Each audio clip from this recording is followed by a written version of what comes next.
según la fuente de la que te has informado o has aprendido o has leído acerca de Dios. Ese es el concepto de Dios que vos tenés. De acuerdo a lo que te han enseñado, de acuerdo a lo que te han dicho, de acuerdo a lo mejor a lo que tus padres creían, así crees vos. De acuerdo a la educación que has recibido, ¿se acuerdan que les conté el caso de una mujer que había ido a un colegio religioso y en este colegio utilizaban muy frecuentemente la amenaza para que se portaran bien? Y la amenaza consistía en que Dios los iba a castigar. Entonces esta mujer creció, fue adulta y siempre tuvo ese concepto de un Dios cruel, de un Dios vengativo, de un Dios que espera la oportunidad de nuestro error entonces para castigarnos. Así era el Dios de aquella mujer. Estaba hoy recordando la letra de una canción de Sui Generis que decía: Dios es empleado en un mostrador, da para recibir. El concepto de Charly García seguramente es que Dios es un Dios interesado, un Dios especulador, un Dios que da, pero tiene de alguna manera el hábito de recibir a cambio de lo que Él da. Este no es el Dios de la Biblia. Este no es el Dios de las Escrituras. Y para conocer bien a Dios, lo que es Dios y lo que Él ha hecho, yo tengo que ir a la palabra de Dios, tengo que ir a la Biblia, porque la Biblia habla acerca de Él. Y entonces, todo lo que Él hace, lo hace bien. Decirle a la persona que está a tu lado, todo lo que Dios haga en tu vida está bueno.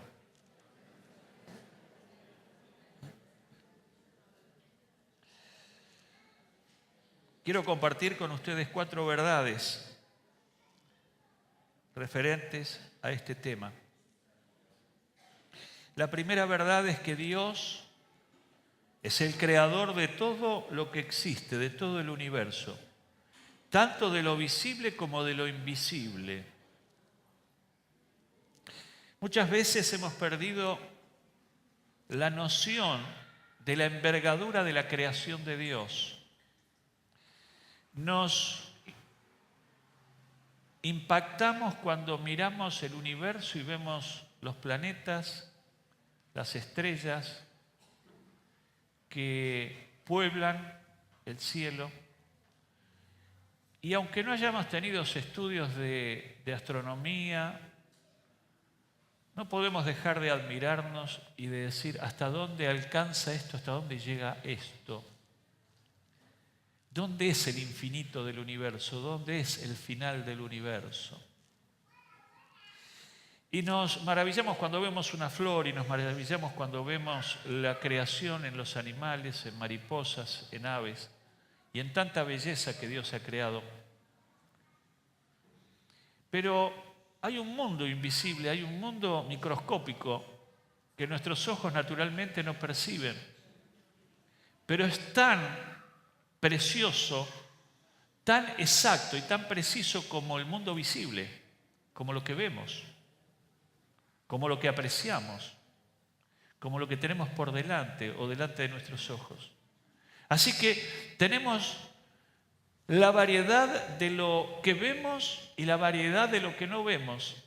Y no porque no lo veamos no existe, sino que justamente cuando uno se pone a mirar cómo se compone el átomo, las subpartículas atómicas y cómo funcionan estos circuitos microscópicos, no podemos menos que maravillarnos. ¿Por qué? Porque Dios todo lo que ha hecho, lo ha hecho bien. Es el creador de lo visible y de lo invisible. Su obra es perfecta y su obra es completa. Y cuando Él concluyó la obra de la creación, dice la palabra de Dios que Él mismo examinó, chequeó la obra de sus manos, todo lo que él había realizado, y expresó lo siguiente en Génesis capítulo 1, versículo 31. Si quiere seguir la lectura, abra su Biblia allí, Génesis 1, 31. Y dice así la palabra de Dios: Dios miró todo lo que había hecho y consideró que era muy bueno. Y vino la noche y llegó la mañana. Ese fue el sexto día.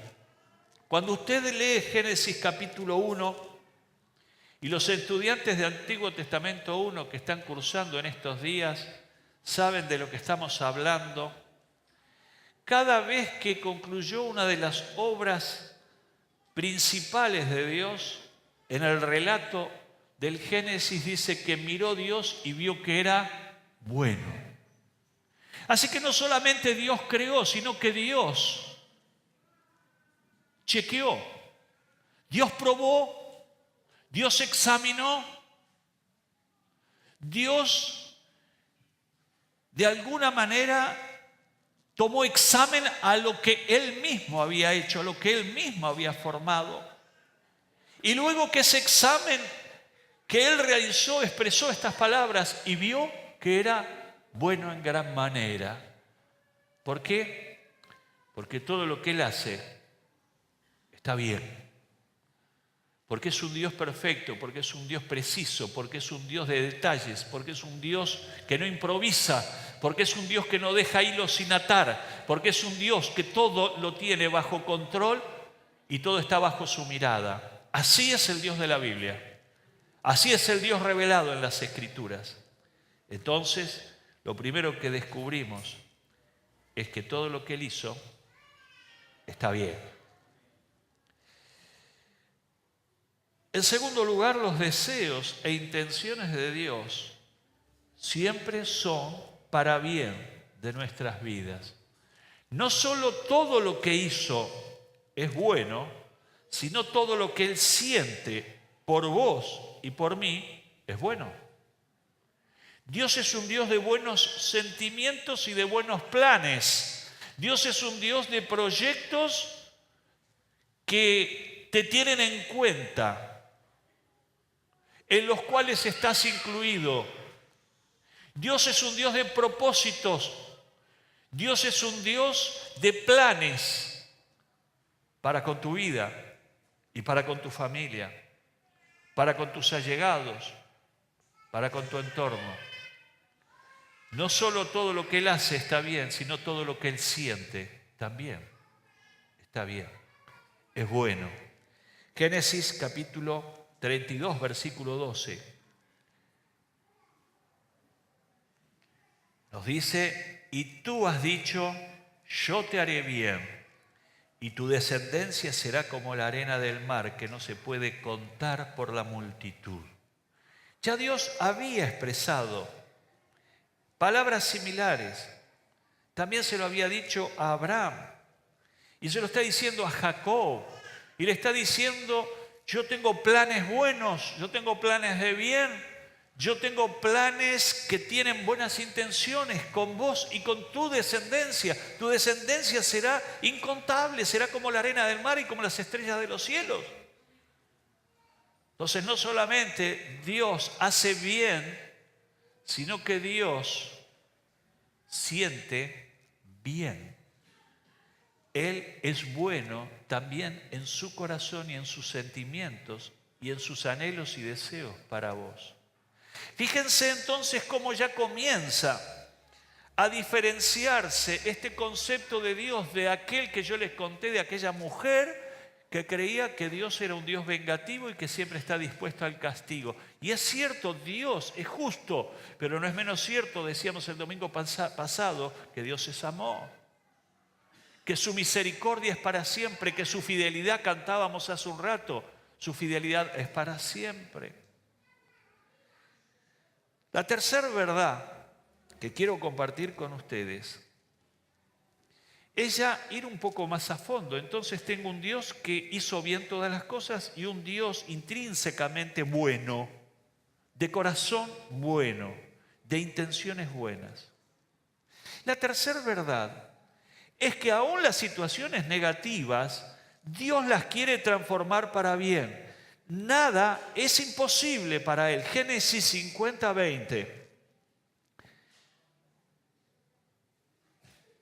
Y usted a lo mejor que está pasando en este momento una situación crítica, a lo mejor usted que está pasando en este tiempo una situación de compresión, una situación de encontrarse contra la pared por distintas circunstancias que están viniendo a su vida, que no sabe usted bien cómo manejar, que no sabe bien cómo resolver, tómese de esta palabra. Y dice Génesis 50:20, vosotros pensasteis mal contra mí, mas Dios lo encaminó a bien para hacer lo que vemos hoy, para mantener en vida a mucho pueblo. ¿Sabe quién decía esta palabra? José. José de la antigüedad, José que había sido vendido por sus hermanos, José que había sido traicionado por sus hermanos, José que había sido desarraigado del afecto de su padre y de ver a su padre, y fue vendido a unos mercaderes que lo llevaron a Egipto, y allí fue vendido otra vez entonces a Potifar, un hombre que tenía a cargo la cárcel, que era una persona importante, y allí servía entonces, desarraigado de su tierra, lejos de su familia. Y sin embargo Dios va llevando a José, no voy a contarles hoy la historia de José porque lo encuentran allí en Génesis, por allá antes del capítulo 50, pero ustedes van a ver entonces que el final de la historia de José fue un final bueno. ¿Por qué? Porque Dios transformó la maldad, aún las malas intenciones que habían tenido contra él, se transformó en bendición. ¿Y sabe a quién le está diciendo estas palabras? A sus hermanos, aquellos que lo habían vendido, aquellos que lo habían traicionado. Y lejos de reprocharles, y lejos de estar con su corazón cargado de rencor y tener la oportunidad para la venganza, miren cuáles son las frases que dice justamente José. Y allí en esta palabra dice, vosotros pensasteis mal. O sea, ustedes trataron de hacerme mal, ustedes trataron de perjudicarme, pero Dios lo encaminó para bien, para hacer lo que vemos hoy, para mantener en vida mucho pueblo, ya que estos hermanos, motivo de una gran sequía allí en su tierra, fueron a Egipto a comprar entonces semillas para alimentar a su familia, a su padre que había quedado en Canaán. Y luego José le dice, traigan también a mi padre. Y allí lo fueron a buscar a Jacob y allí estaba entonces toda la familia reunida en Egipto. Y Dios abrió una puerta para esta familia que tenía propósitos de Dios, en el que Dios ya tenía planes dados a Abraham y al propio Jacob. Significa que yo no sé si te han hecho daño, yo no sé si hay gente que te ha perjudicado, yo no sé si en lo interior de tu corazón sentís que te han perjudicado, pero no importa si es real o virtual, lo más importante es que Dios tiene la capacidad de revertir las cosas, tiene la capacidad de transformar lo malo en bueno. ¿Por qué? Porque Dios hace bien las cosas, porque Dios es un Dios bueno y Dios tiene la capacidad, en tercer lugar, de transformar lo malo en bueno. Mire qué bueno es el Señor. Nosotros muchas veces con lo malo no sabemos qué hacer. No sabemos cómo tratarlo, no sabemos cómo resolverlo, pero Dios sí. Este es un Dios que sabe qué hacer con aquello que es malo para nosotros, con aquello que fue declarado malo para nosotros, con aquello que está frente a nosotros y que es una amenaza.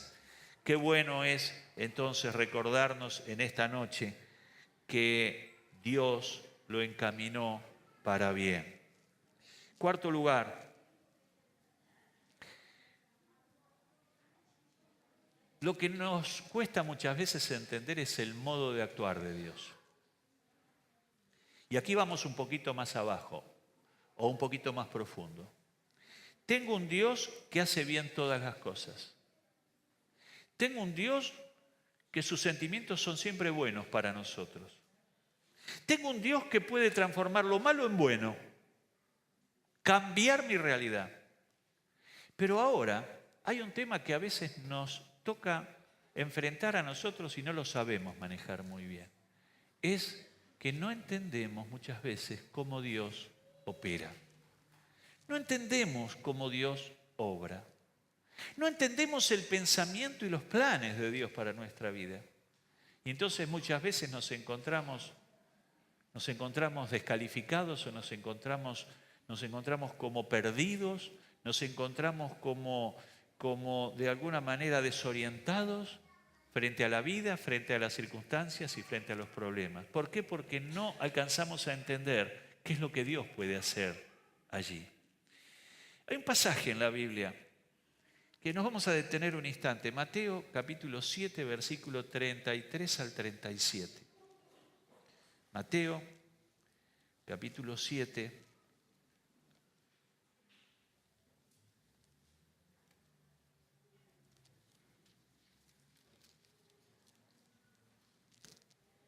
Versículo 33 al 37.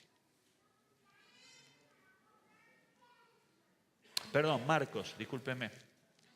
Marcos, en Mateo iba a cansarse buscando el 33 y no lo iba a encontrar, porque no tiene tantos versículos. Pero Marcos, capítulo 7, versículos 33 al 37, acá sí estamos mejor. Y este es el relato en el que Jesús interviene, en el que Jesús participa. Y tiene que ver con un hombre sordomudo, un hombre que a través o a partir de su sordera había por lógica perdido la capacidad de comunicación por el habla. Y dice esta palabra: Jesús lo apartó a este hombre, a esta persona enferma, la apartó de la multitud para estar a solas con él. Le puso los dedos en los oídos y le tocó la lengua con saliva de Jesús. Se ha dicho de alguna manera, Jesús se toca su lengua, carga su dedo con saliva y luego le toca la lengua al sordo. Y luego, mirando al cielo, suspiró profundamente y le dijo: Efatá, que significa ábrete. Con esto se le abrieron los oídos al hombre, se le destrabó la lengua y comenzó a hablar normalmente. Jesús le mandó que no se lo dijeran a nadie, pero cuanto más se lo prohibía, tanto más lo seguían propagando. La gente estaba sumamente asombrada y decía: todo lo hace bien, hasta hace oír a los sordos y hablar a los mudos. Yo quiero que usted preste atención y póngase un poquito en el lugar del sordo que fue tratado. La Biblia es el único caso que nos relata que Jesús hizo exactamente como hemos leído. Porque en otras oportunidades Jesús sanó leprosos, los tocó, los bendijo. En otros casos, desde lejos, pronunció una palabra de fe y la persona fue sana a distancia. Hubo otras maneras que Jesús obraba, otras maneras que Jesús se movía. Pero con este hombre fue singular su manera de moverse. Ponete un poquito ahora en la piel del sordo. Resulta que vos vas a Jesús para que Jesús pronunciara una oración por vos, Jesús te sanara de tu enfermedad, en este caso de tu sordera, y de pronto Jesús pone los dedos de él en tus oídos. Ya es la primera cosa que a lo mejor te llama un poco la atención, porque no es que te ponga las manos con palma abierta sobre el oído, sino dice que introdujo sus dedos en el conducto auditivo. Yo creo que te sentirías un poco incómodo de pronto que alguien te metiera el dedo en la oreja. Y es exactamente lo que Jesús hizo.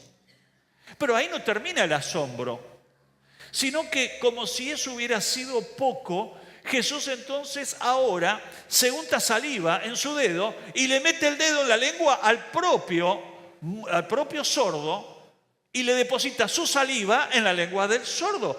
Pónete en lugar de él. ¿Qué harías vos? De pronto estarías pensando: ¿pero qué está haciendo? ¿Por qué tengo que recibir la saliva de otra persona? Yo no sé, este hombre sordo, no nos dice el relato mucho más.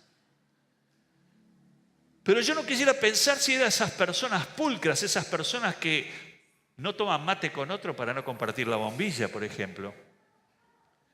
Que no usan la misma taza, como conozco a algunas personas. No, yo tengo mi taza. Porque yo no tomo en la taza o en el vaso de otro, porque la saliva de otra persona está. Imagínate esas personas que de pronto Es como compartir el cepillo de dientes. ¿Compartirías tu cepillo de dientes con otra persona? Te terminás de lavar los dientes y decís, toma, ahora lávate vos. Entonces Jesús lo desacomodó. ¿Se acuerdan que hablamos el domingo pasado acerca que el Señor es un especialista en desacomodarte? En cambiarte el juego, en sorprenderte, en cambiarte la mano. Y de pronto Jesús toca con su saliva la lengua de este hombre, sordo y mudo por consecuencia de su sordera. Cualquiera diría, ¡qué asco! ¿Se acuerdan qué hizo? Dejamos un chiquitito esta historia y nos vamos a Naamán, al sirio, aquel hombre que venía desde lejos porque le habían dicho que el profeta en Israel iba a sanarlo de su lepra. Y allí estaba el profeta y le dijo, muy bien, anda y bañate 7 veces en el Jordán. Y este general dijo, pero de ninguna manera, ¿cómo me voy a ir a lavar en la mugre del Jordán cuando yo tengo ríos mucho más cristalinos en mi tierra? ¿Por qué me voy a meter en el riachuelo de aquí de Palestina? Pero hubo algunos colaboradores, algunos ayudantes de él que le dijeron, pero jefe, vino de tan lejos, ¿por qué no lo hace? ¿Qué le cuesta? Métase en el Jordán, como le dijo el profeta, y dele la oportunidad a Dios que lo sane. Y medio así refunfuñando y medio de mala cara se metió en el Jordán 7 veces. ¿Y qué pasó? Quedó sano de su lepra. Dios tiene maneras muchas veces atípicas, extrañas de tratar con tu vida y con la mía. Si hay algo que Dios no va a hacer nunca es lo previsible desde tu concepción y desde tus pensamientos. ¿Saben por qué mucha gente no recibe? Porque desean que Dios haga lo que ellos quieren. ¿Saben por qué muchos no reciben milagros y maravillas en su vida? Porque no lo creen. Porque no están dispuestos a zambullirse en el Jordán. Porque no están dispuestos a abrir su boca para que la saliva le toque la lengua y sea sano de su mudez, de su sordera o lo que es peor, de su pecado interior.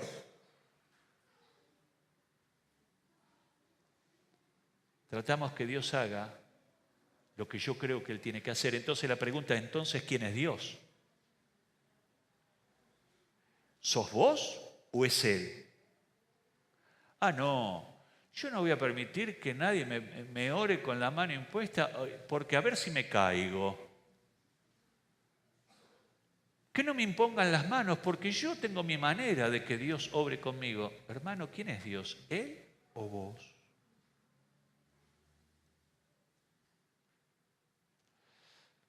Mucha gente no recibe porque no llega a este último tramo en esta escalera, porque no alcanzan a entender que Dios va a hacer las cosas como Él quiera y no como vos querés. Y si ahora vos te basás entonces en todo lo anterior, acordate, todo lo que hizo, lo hizo bien. Sus sentimientos para con tu vida son buenos. En tercer lugar, Él es el único que tiene la capacidad de que lo malo lo puede transformar en algo bueno y positivo para tu vida o la de tus seres queridos. Pero en cuarto lugar, necesitamos creer que el modo de obrar de Dios de ninguna manera es igual al nuestro. Que el modo de obrar de Dios no pasa por nuestra aprobación, no pasa por nuestra autorización, no pasa porque estemos de acuerdo, sino porque Él es el Señor y yo soy siervo. Sus formas son distintas a las tuyas y a las mías. Sus tiempos son distintos a los tuyos y a los míos. Y sus maneras no siempre coinciden con nuestras maneras. Pero este hombre sordo no impidió que Jesús lo tocara. No impidió que Jesús lo tocara. Y si en esta noche no impedís que Él te toque, algo sobrenatural te va a ocurrir. algo poderoso se va a desatar en tu vida. Hay una bendición que nunca has experimentado y que está a disposición de aquellos que creen, se abren, se disponen y le dicen, Señor, hace como vos quieras.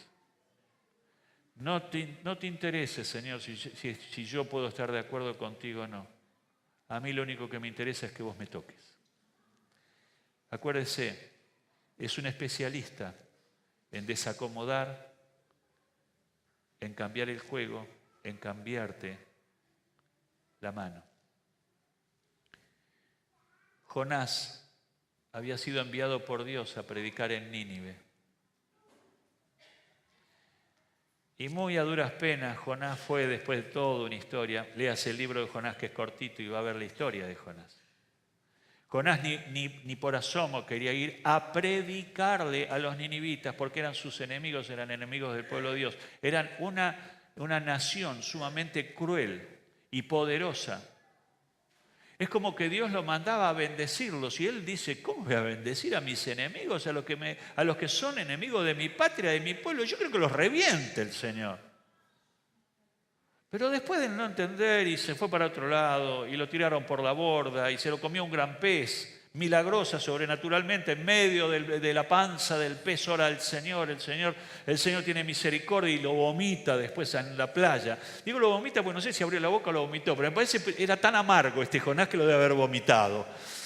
El asunto que allí lo dejó casi a metros de Nínive. Y entonces fue y predicó. Pero el tipo albergaba una esperanza. Estos ninivitas que son politeístas, que tienen tantos dioses, que tienen tantas historias, ¿qué van a creer en el mensaje que yo? Pero yo voy y les predico. ¿Y qué pasó? Desde el rey hasta los animales se pusieron en silicio, se trajes ásperos, se arrepintieron, pidieron perdón a Dios. Y toda la ciudad se conmovió. Y toda la ciudad se arrepintió de su pecado. ¿Y saben qué pasó con Jonás? Se enojó. ¿Por qué? Porque Dios no obraba como él quería que obrara. Y así se fue enojado, una rabia que le caían de los ojos la rabia. Y de pronto, en medio del solazo allá de Medio Oriente, se tira casi a morirse. Le decía al Señor, quítame la vida porque no vale la pena. Era un caprichoso este Jonás. A mí es interesante, miren, quiere entender la vida. Haga una especie como de obra de teatro, de lo que decía, y trate de ampliarlo un poco, trate de darle vida y va a entender cómo era el diálogo entre Dios y Jonás. Y entonces se acostó. Y durante la noche había crecido una calabacera, o sea, lo que sería más o menos algo parecido a lo que es un zapallo, hojas de zapallo que son amplias. Había crecido, el tipo estaba ahí a la sombrita de la calabacera. ¿Qué pasa? El Señor envía un gusano a picar la calabacera y la calabacera se secó. Y entonces allí hervía de rabia, hervía de ira Jonás. ¿Y saben cuál fue la pregunta que le hizo Dios? Jonás, ¿estás enojado? No ves que estoy muerto de rabia. Jonás, ¿estás enojado? Yo digo que muchas veces, yo creo que Dios se ríe con nosotros, como se rió con Jonás. Pero al final y al cabo los planes fueron los planes de Dios. Con Jonás o sin Jonás, Dios llevó adelante sus propósitos. ¿Estás enojado con Dios? ¿Estás enojado porque Dios no hizo lo que vos le pediste? ¿Estás enojado porque Dios no te responde a tu oración tal cual como la estás formulando? ¿Estás enojado porque Dios no castiga a quien vos crees que tiene que castigar, que bajar un rayo y quemarlo vivo? Señor, que descienda un rayo. Y resulta que el otro está vivito y coleando y sigue moviéndose y no pasa nada. Estás enojado con Dios porque Dios no obra a tu manera, no obra a tus tiempos y no tiene tu modo. Gracias a Dios. Y gracias que conmigo pasa lo mismo. Gracias que Él sigue siendo Dios y Él sigue adelante con sus propósitos más allá de mí mismo y de vos. Pero hoy a lo mejor podemos entender que si yo me alineo a los propósitos de Dios, me va a ir mucho mejor. Ya no es negociar con Dios a que Dios haga lo que yo le digo que tiene que hacer, sino que tengo que humillarme bajo la poderosa mano de Dios y decir, Señor, sé vos el Señor. No sé cómo lo vas a hacer. Lo más probable es que me vayas a pedir. Mira, Dios es tan sutil que te va a pedir lo que menos querés que te pida.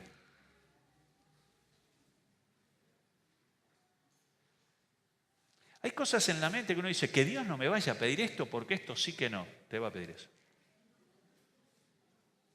Que no me pida que me humille, que le pida perdón. Eso te lo va a pedir. Te lo va a pedir.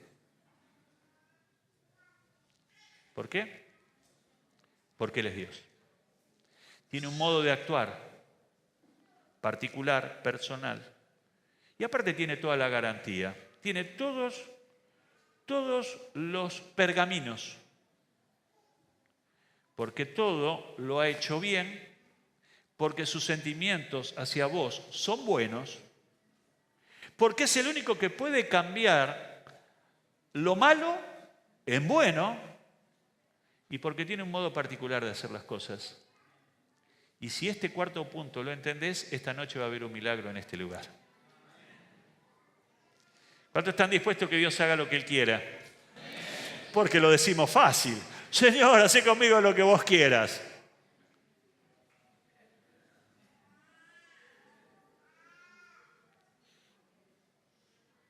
Autorícelo. Déjelo a Él ser Dios.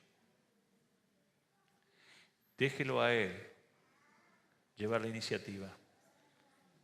Porque todo lo hace bien. Porque sus sentimientos son básicamente buenos y transparentes para con usted.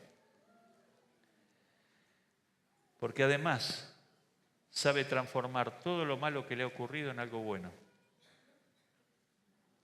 Y finalmente, Él lo va a sorprender porque va a hacer algo que nunca usted pensó que Él iba a hacer.